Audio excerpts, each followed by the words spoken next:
The KFBK Morning News. All the news, plus traffic and weather every 10 minutes. Tomorrow at 5 a.m. Back again on the KFBK Business Exchange from beautiful Kona, Hawaii. Paul Csige joining us now. He is the proprietor here at Pacific Rim Fishing and Tackle, Pacific Rim Clothing in, what's the name of the harbor here, Paul? Honokaha Harbor.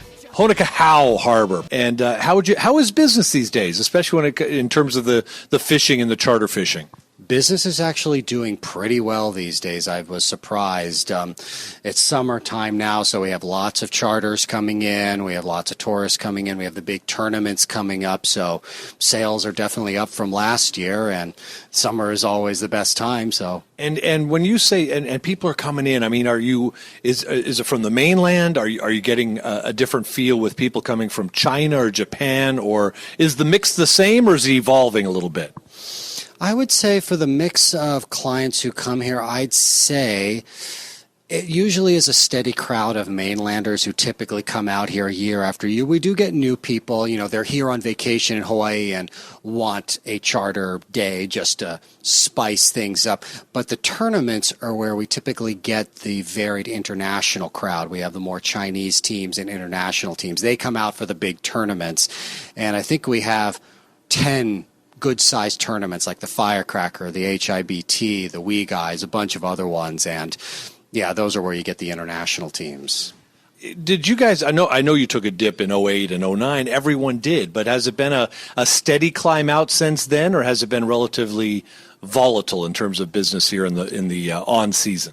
Well, really, it can be slightly volatile due to the fact that sometimes we have lousy fishing summers, and sometimes our fishing summers are extraordinarily good. Like in 14, there were more fish caught here than almost at any time, and people just flocked out here for that particular, time period when they kept hearing of all these great fish. But I know that in other years it just really dips and it slows down because it's all word of mouth. It's a very coconut wireless kind of fishing experience here. Coconut wireless, I like that. So, and I didn't know that 14 was a tremendous summer for fishing. Are you is that ahi? Is that marlin? Is that all the above? 14 was really good for tuna and for marlin. In 15, there were actually, I'm trying to think of the exact number, but I think 4 or 5 granders caught all within a very short period of time, which to have so many large marlin caught in such a short period of time, really, like people came out here just because they heard about that. So why, and Kona has a great reputation for fishing, doesn't it? I mean, at least relative to the rest of the islands. Does that have to do with the shelf around the island, or what is it that makes Kona such a great fishing spot?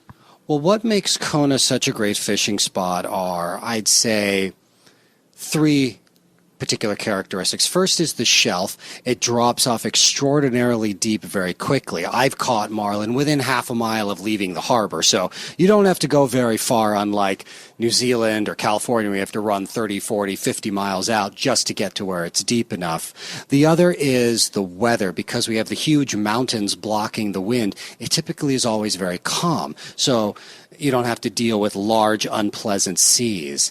And I'd say the third fact is the people who fish here typically are really die hard about it. The guys who go fishing, they just love it. They want to do the best at it. They want to be the best hunters. And so that drive with all the other factors, I think, makes the fishing here good. All right, so for all the Californians who might be thinking of coming to Hawaii, what is the one thing, if they make it to the Big Island, what is the one thing they should do, not miss, before they turn around and head back home to California?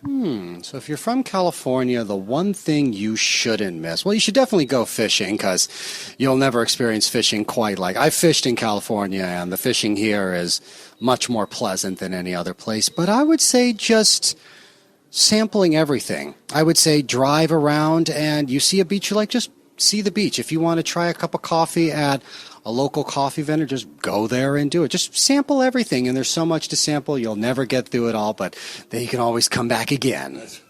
Paul Csige, by the way, Pacific Rim is the name of his fishing service here, right here at the beautiful harbor just outside. My God, we're only 3 or 4 miles from Kona Airport. So, Paul, thank you so much for your time. My pleasure. Thank you very much. KFBK Business Exchange. And, of course, we'll be back next week with another show a little more local, although in 2 weeks, I believe it is, we're going to be up at Lake Tahoe as their summer season gets underway. But this is the show that celebrates local business, the people who are putting capital to work and meeting a payroll and doing everything it takes to run a business, especially those in the Sacramento area. We appreciate those of you who listen in. We appreciate our guests. We appreciate our sponsors. And thanks to all the folks who help make it happen, especially Chris out in the field and Kendall back in the studio. But Pat Walsh coming up next right here on the KFBK Business Exchange.